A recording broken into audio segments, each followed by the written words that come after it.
Hello, I'm Locke Meredith. I'd like to invite you to join me on the next Legal Lines, where my guest is Steve Eagleton. He is head of school at the Dunham School here in Baton Rouge. The Dunham School just celebrated 40 years as a private school with a Christian focus in education. Mr. Eagleton's going to talk to us about the future of education in America and the world. He's going to talk about what the school learned through the COVID restrictions, social distancing, and the problems associated with that period of time. So join us on the next Legal Lines with Steve Eagleton. Locke Meredith, Sean Fagan and Associates has served our community by airing Legal Lines, a community educational program for 18 years weekly to Baton Rouge and the surrounding areas. Watch Legal Lines at LockeMeredith.com or Cox Channel 1004. Hi, I'm Sean Fagan of Locke Meredith, Sean Fagan and Associates. When insurance companies have been unfair, we've never been afraid to go to trial. Fighting hard to protect your rights, we never settle a case out of convenience. We only settle when it's right for you. Whether you hire us at all, give us a call. Welcome to Legal Lines. I'm Locke Meredith, and I'm very pleased to have on the show for the first time Steve Eagleton. He is head of school at the famous Dunham School. Steve, it's great to see you. Good to see you, I look forward to this conversation. I think you have a lot of knowledge. You're going to be able to kind of educate folks on where education is and where it looks like it's headed and where we are kind of in the system. Before we dive in, tell folks about yourself. Yeah, the short version is, I'm not from Cut Off, Louisiana, as you might Really? be able to tell by the How do you accent. say cut off? No doubt. I came over here in 1986 to play soccer in Pennsylvania. Still playing? No, I'm a hamstring away from retiring, right? So, but I came over on a soccer scholarship. I came down as a soccer gypsy and ended up, met a girl in Louisiana. You know, there's a song there sometime, to a lot right? of us, brother. So I ended up settling in Louisiana. I got into to soccer coaching. I was the director of Baton Rouge Soccer for about 7 years here in Baton Rouge.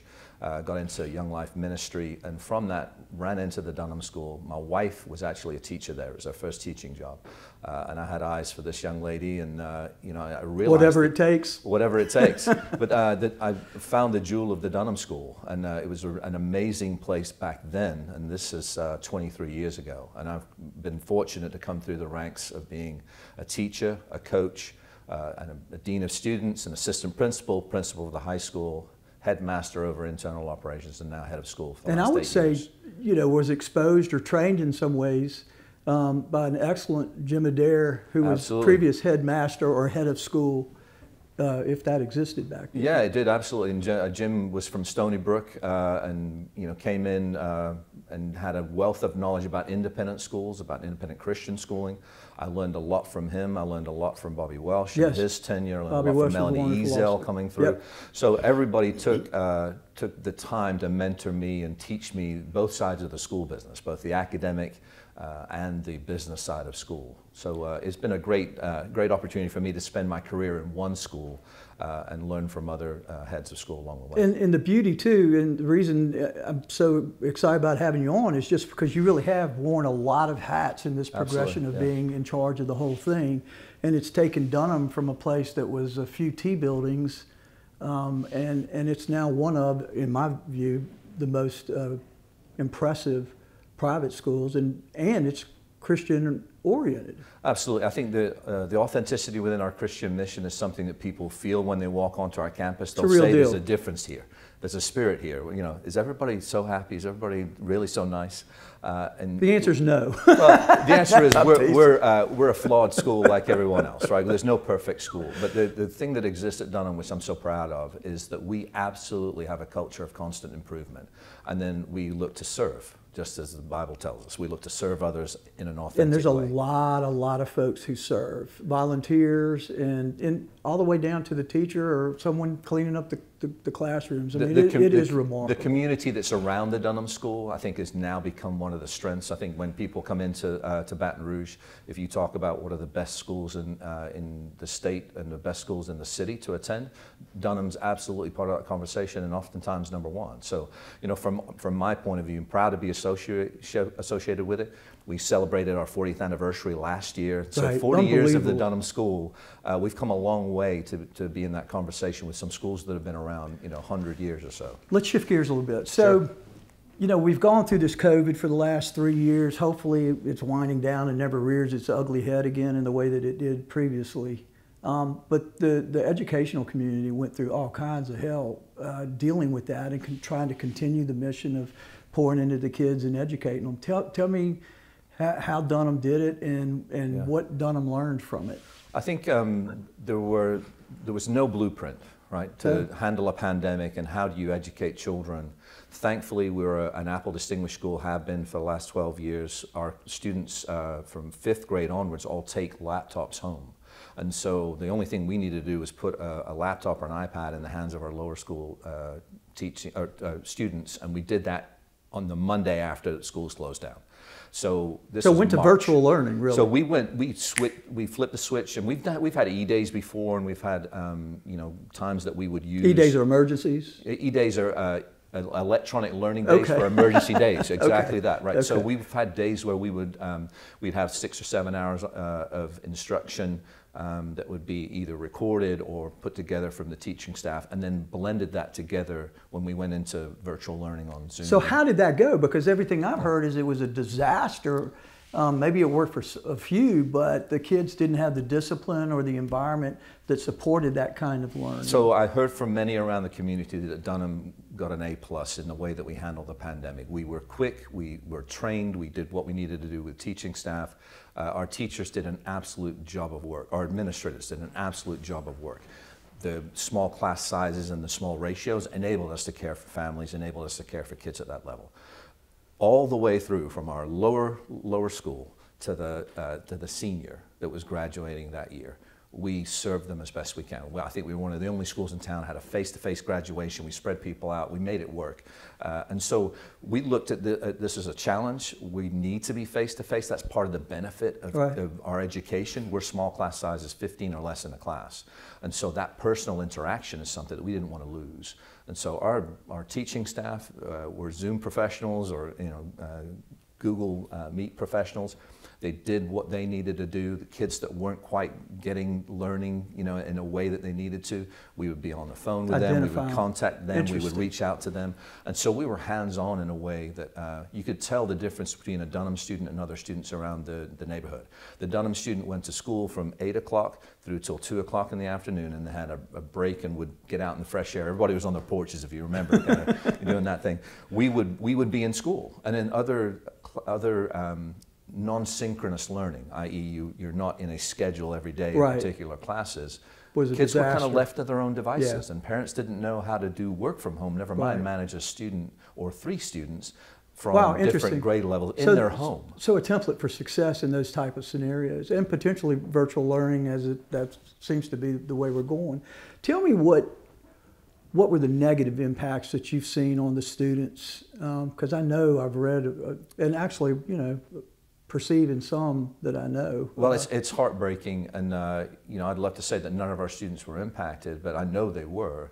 The first and foremost was learning loss, and if you can imagine not being in school. We were not in school for the last 2 months of the 2020 school year. And your term is learning loss? Yeah, learning loss. They lost the ability to learn. Well, not lost the ability to learn, but what you normally would have gone in a school year, you have gone through this particular subject matter, then you limited. Maybe you went through a third of that. Maybe you retained less than that.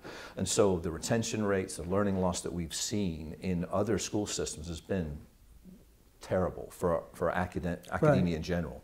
At Dunham, we were better than most because we adapted a curriculum and we still pushed through and did academic work and pushed the kids as much as we could without pushing the stress level. The other piece that we've seen is the social emotional impact. All right, let's discuss that on the next segment because that's very important also.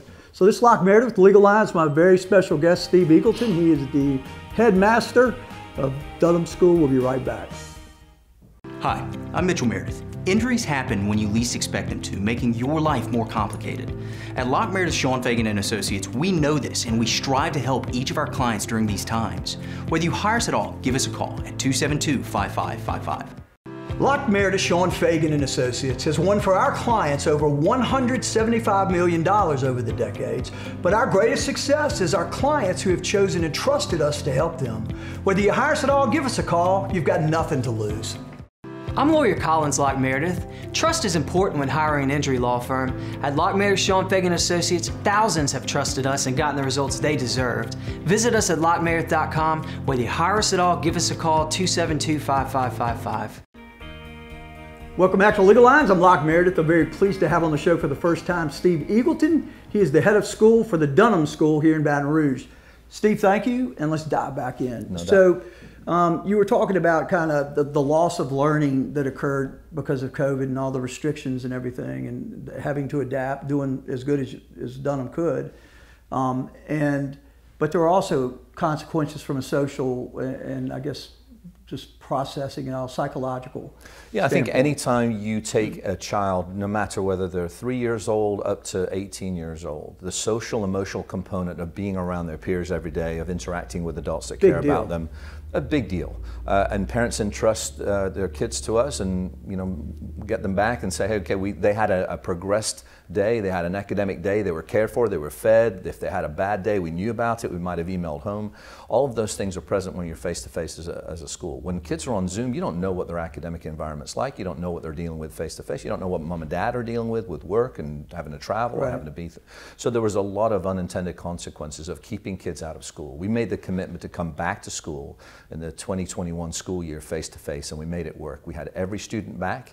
We were in masks. We did what we needed to with social distance. We spent the whole summer organizing our campus to be 6 feet apart, to design protocols actually with Ochsner Medical, our partner, and said, what do we need to do this effectively? Because we need to be face-to-face. We made that commitment, and thank God we did, because our kids benefited from that. There were still issues with COVID and will I be able to graduate? Am I going to have a homecoming dance? I mean, there are things that you think of as a high school kid that make a difference to you. Too. But when I look at the learning loss that occurred for us, it was minimal. It's there, and we know it, we've identified it, and we are addressing it and have addressed some of it already and caught back up.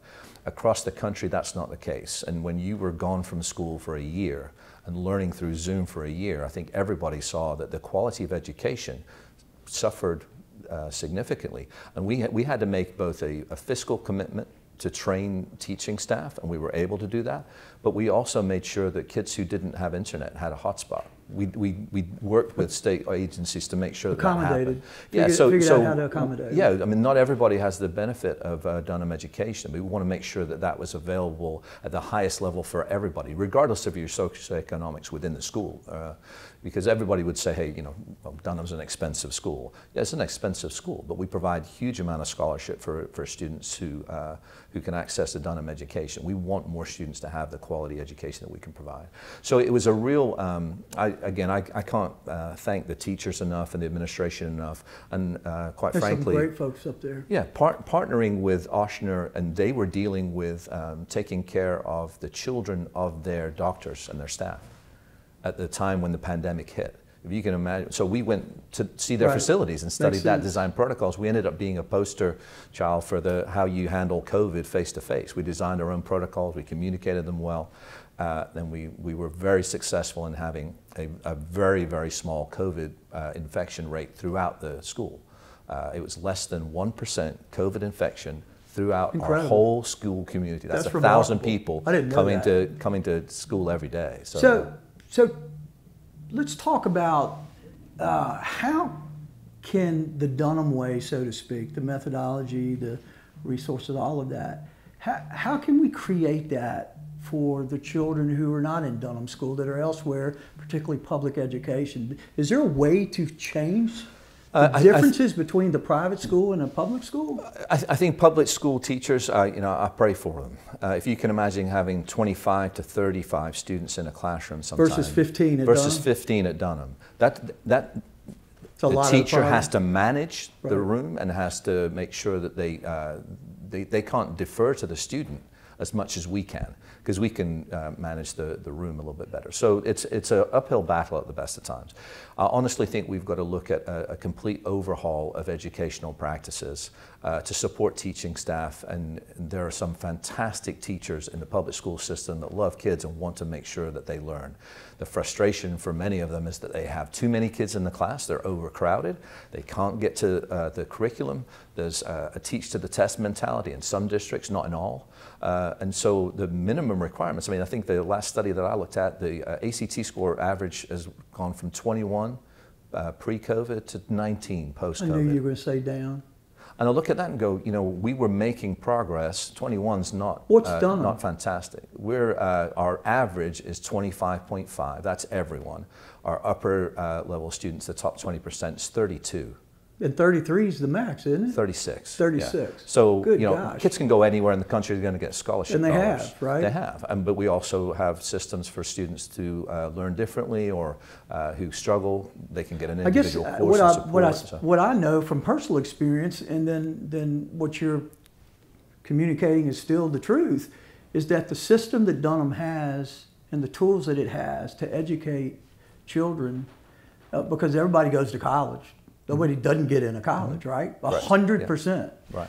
And so you go, how do we fix this? So what would be the top 3 things you would say needs to be done? Smaller classrooms, resources, obviously, to make sure all the technology's there. Yeah, absolutely. You have to invest in that. More flexible learning environments. I think students nowadays, if you give a 2-year-old an iPhone within 30 minutes, they've worked it out better than an adult sometimes. Amen to So that. you know they can be flexible with technology, but there are some things that technology can't provide. They can't provide the different socialization. So it's a variety of different educational So there still needs to modalities. be face-to-face, but they may be able to do virtual learning. In fact, you said there are models all over the nation. Absolutely. That you've traveled to and studied, and other folks. We've used some of them for our students that want a morning where they're doing all their core classes and an afternoon doing gymnastics because they want to be an Olympian.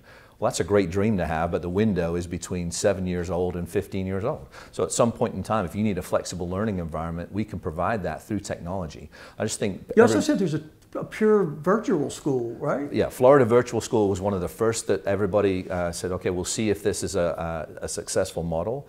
But I know districts around the country that are using Florida Virtual School classes. We have online providers, and because we're a Christian school, we have an online provider that provides Christian content as well as the math class. And so we want to make sure there's an accredited version of that. But if you look at how we did school, and there was time wasted at school. Right. Which was fun. Which was fun, but not Productive. always productive, right? So what we're doing, we're trying to maximize the time frame that we have for kids. We're trying to make sure that we individualize education. We're trying to give teachers an environment that gives them high resource support, time to do the work, and then small numbers in a class. I think American education can be absolutely revolutionized, but the number one determinant of a student's success is first their socioeconomic standing, their parents' education level, family, meaning or at least an the adult family level environment, and then the second is the quality of the teacher that they're going to experience. Those 2 things, and at Dunham we're blessed. We hire the absolute best teachers that we possibly can. I mean, I look at 70 resumes for one spot. Because and we do it, and hiring's no longer an event in March. It's a year-round recruitment of the single best teaching staff across the board, because we need them. We need the guys that are going to teach with their hair on, like their hair's on fire, and be inspirational in the classroom. And then, you know, love kids, love Jesus, love physics, right? Those are the 3 things I need in a physics teacher, right? So, I never got to physics. well, you know, me neither, but I want kids who have the ability to have a teacher that cares about them, and not just cares about their academics. All right, we'll continue this on the next segment. This is Locke Meredith Legal Line. Steve Eagleton, head of school, Dunham School, talking about school. We'll be right back. Hi, I'm Sean Fagan of Locke Meredith, Sean Fagan & Associates. Open the phone book or look online. There are plenty of lawyers to choose from. And if you ask any of them, they'll agree that the vast majority of claims settle without ever having gone to trial. And I'll tell you, any lawyer can settle a claim. It's not hard to settle a claim, but it takes hard work to get a client what he or she deserves. At Locke Meredith, Sean Fagan & Associates, we have a proven record of working hard for our clients. Whether you hire us at all, give us a call. Hello, welcome to Legal Lines. I'm back with Steve Eagleton. He's the head of school for the Dunham School. We're going to talk about now, Steve, if you're ready for it, what does education look like for students in the future? Where are we headed? Well, I think you look at what's happened with work and that should inform what education is preparing students for in the future. So our work lives changed over COVID. There's some folks that haven't gone back to the office, they're working remotely. There are collaborative teams now that you can connect with around the world. And so in other words, you're not limited to your locale. Exactly. So I look study at, anywhere in the world. Yeah, I look at what we need to prepare students for, and we need to try and envision the skills that they'll need.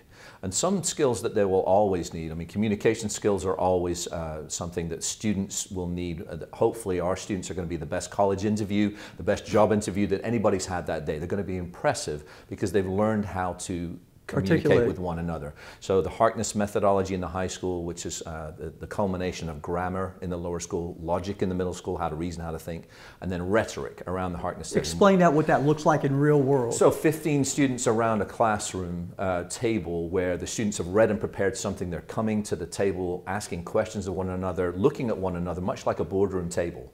And so they're making decisions about their learning. They've read something where they've got a question about it. And they're debating each other, who's right or wrong. They're debating each other, presenting a point with some text reference, much like you would have to do in any law class or any kind of substantive conversation. And so our students get comfortable in that. And then we're a high-tech environment with an Apple ecosystem. So as our students, you want it in Keynote, PowerPoint, Prezi, you want a slideshow, you want a slide deck, you want to produce a video, use a green screen. Our kids can do that. And so they're highly marketable, highly sought after.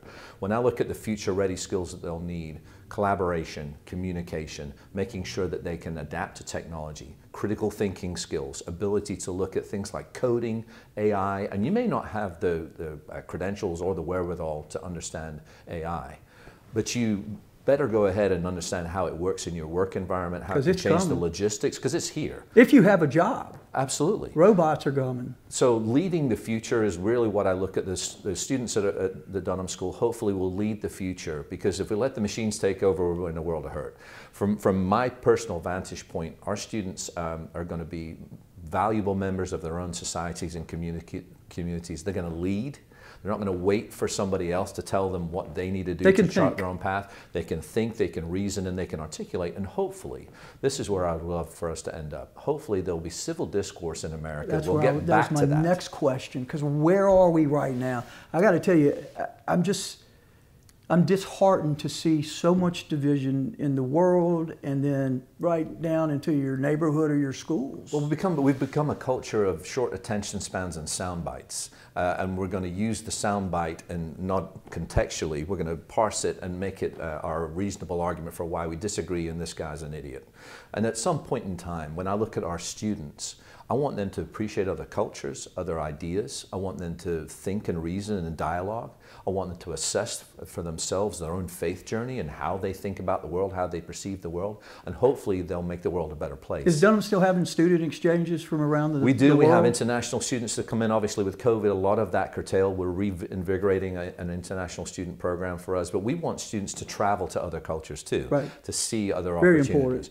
Absolutely. You know, you get engaged. You have an appreciation for what American society is. You talk about open your eyes when you leave and you go, holy moly, this is nothing like where I grew up and the way we live. Absolutely. So hopefully in the future our students will be able to leverage technology, leverage coding and AI, leverage the things that are going to come into their world in a level that makes society better. I think people would look at, are we really better off because we all have the ability to stare at an iPhone?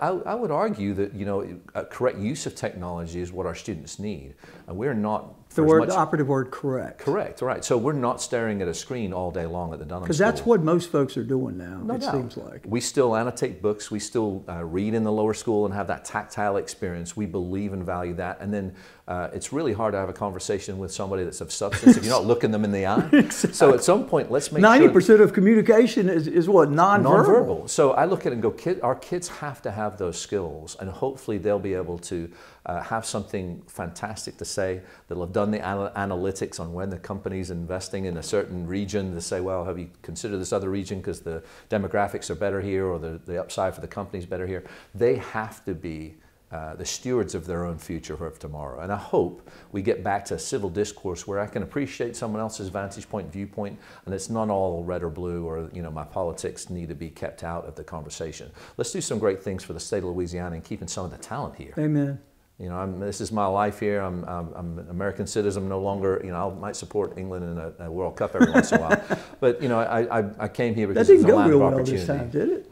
Well, you know, hey, we're still to be determined. But I love the fact that America has an innovative spirit, and you can design your own path and design your own way here. I pray that our kids will be able to seize that in the future, and it won't be a political landscape that you have to, a minefield you have to walk through. Tell the folks about the Mack Center. Mike McKay and his family planted a seed, and as I understand it, it is a giant live oak tree. Well, you know, for me, families that have a student that learns differently or has some struggle maybe on the autism spectrum had no place to go 15 years ago in Baton Rouge. You had to move to Houston, you had to go ahead and go somewhere else. Thankfully now there are other systems that have come in place and support structures for kids who might struggle. But there are students that with a little bit of help can access a college preparatory education. In fact, they're super bright, they're unbelievable. However, we have to go ahead and unlock that. It's almost like until you're given the keys to that individual kid, you don't know what they can achieve. Well, don't they say Elon Musk is a little on the spectrum? Oh, I don't think the guy sleeps, but he's on the spectrum, and he's on the autism spectrum, and he's a genius, a brilliant man who's probably going to change some ideas here in the U.S. and around the world. So I look at students that have the ability to access a college preparatory education and actually would be able to thrive in that environment. And because of how school is structured for them, it's fascinating. Wouldn't work. So we designed a program that would be individualized instruction, small group learning. Outside of the 15-person class, you can be in a class of 5. You can be in an individual course of 1. The sad thing for us is it's hugely expensive. Obviously, it's a dollars and cents program, so it's not approachable for many people. But we've designed scholarship programs that will hopefully in the future fund some of that. But nowadays, there's in Louisiana at least, there's a little bit more help for families that have a student that doesn't learn the same way as everybody else, or may struggle and need some therapy, need some additional academic support. And while it's not a big part of our school, numbers-wise, it has changed some of the ideas that a traditional student, you know, sees a student that struggles differently or struggles in a social setting. That's interesting. You might support somebody a little bit more than you would have before. So, if you had to summarize what needs to happen, kind of in the world of education right now, the top 2 things, what would they be? I think, you know, I don't pretend to have all the answers, but I do know that there are smarter people than me that need to come to the table. Let's look at some states that have done great things. Let's look at some environments around the world that have created great educational structures for their kids. What are the similarities? What are the things that we can actually mirror here? I think we've got to make a decision about school choice, about charter schools, and about public schools. Public school teachers will tell you that they're not as supported or as funded as other arenas. Dunham, you know, obviously is well funded, but we continually work on that environment. So I would love to see there be a reinvigorating and a reimagining of education post-COVID, because there were some things that worked. Yes. But there are also some things that we need to study in depth to make sure that we don't, you know, create an environment. Steve, fantastic seeing you again. I look forward to doing this in the future, see where we're headed. A lot to talk about. This is Locke Meredith with Steve Eagleton, the Dunham School, the master of the school. Thanks for being with us.